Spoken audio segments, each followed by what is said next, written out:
Binisita namin kanina yung dating bahay ni Lotot mga parkoy. Dahil nabalitaan namin na pinamumugar na daw ito ng mga gwapong elemento. Ba't wala nitong gamit? Pagpasok nga namin sa loob nito ay talagang buong buo pa yung dating kwarto ni Utot. Pati yung mga sako na ginagamit niya sa paglalay ay nandito pa din lahat. Ang balak talaga namin mga parkoy, i-renovate namin itong bahay na ito. Kasi nga malapit na namang mag-uso yung mga gagamba. At kung di nyo pa alam, etong dating bahay nila Utot, nasa gitna ito ng kabundukan mga parkoy. Kaya napag-isipan namin na kapag mangingilaw kami ng gagamba, dito na lang kami mag-i-stay kapag gabi. Kaya lang ang problema, pinaplano pa namin. Kumbaga, inaantay pa namin magdesisyon yung pinakagwapong tatay ni Utot na si Boss Alden. Pag pinayagan kami dito, napaka-solid dahil kompleto arkado na ito. Napakaganda ng paligid dito tapos napakasariwa pa ng hangin. Ang problema pala namin dito mga parkoy, wala itong kuryente. Kasi nga nag-iisang bahay lang to dito. Ang plano sana namin, gagamit na lang kami ng extension tapos i-connect namin dun sa may bahay. Kaya lang sa palagay ko, siguro kailangan pa namin ng mga 500 peraso na extension para umabot dito. Pero saka na siguro, di pa naman namin to agad-agad gagawin. Kumbaga pinag-iisipan pa lang namin. Siguro baka mga next month pa. Dapat kasi doon kami gagawa ng kubo sa may kabilang bundok. Kaya lang naisip namin, mas maganda pala yung pwesto dito. Pati yung clothing nito ni Utot talagang napapalulo sa kagandahan nito. Tang anong damit mo yan?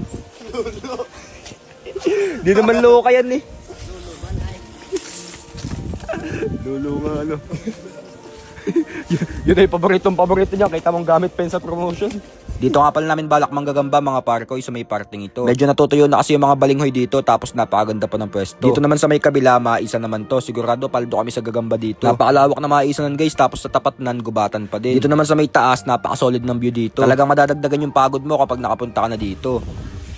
Solid yung view pare. Talagang napaka-solid dito lalo na kapag tanghalin tapat. Kanina nga habang nagbubuko kami guys, ibang iba talaga yung pakiramdam ko dito. Pakiramdam ko kanina parang inaakit na ako ng kalikasan. Para sabi, oy manggagamba na kayo, madami kami naka-reserve na gagamba para sa inyo. Huwag mo na pre no, kaya naman kalikasan naman to, nananahimik pa kami. Guys, tayo ka pala, pakinggan nyo tong hangin dito pre, tingnan nyo kung gaano kaganda yung tunog.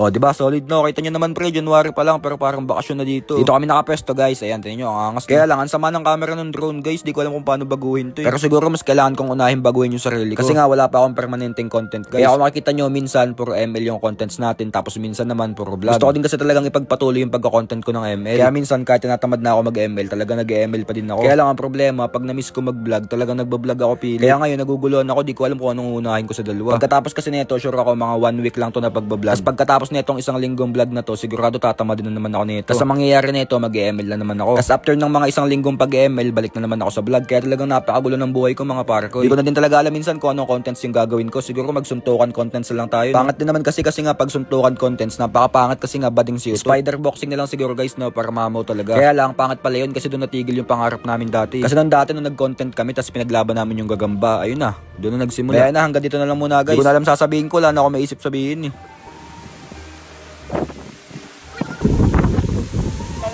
Uy!